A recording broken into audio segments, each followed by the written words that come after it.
konyol deh, ngomong baik-baik. Kami sudah baik-baik.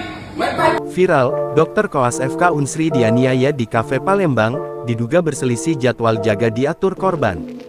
Viral video seorang diduga dokter koas Fakultas Kedokteran dipukul dianiaya oleh seorang pria berkaos merah di sebuah kafe yang berlokasi di Jalan Demang Lebar Daun, Palembang.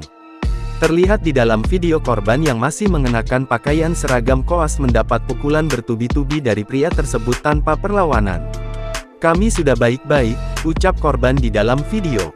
Beberapa orang yang ada di lokasi termasuk seorang ibu-ibu dan rekan korban tampak berusaha melerai namun tidak meredam perbuatan pelaku yang tetap memukuli korban. Diketahui korban bernama Lutfi yang merupakan seorang chief koas mahasiswa Universitas Sriwijaya.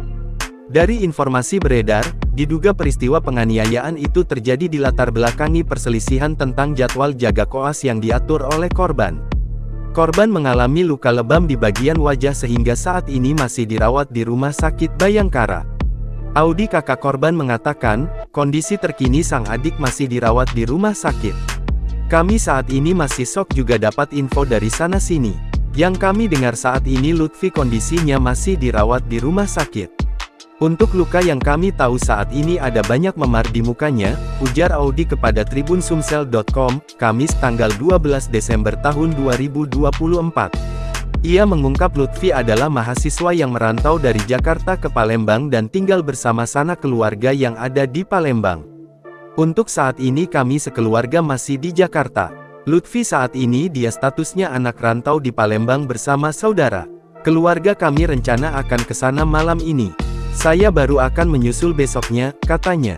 Namun Audi mengaku tidak paham mengenai kronologis insiden yang menimpa adiknya. "Kalau itu biar Lutfi saja yang menjelaskan, soalnya kami di Jakarta juga hanya dengar dari cerita keluarga," katanya.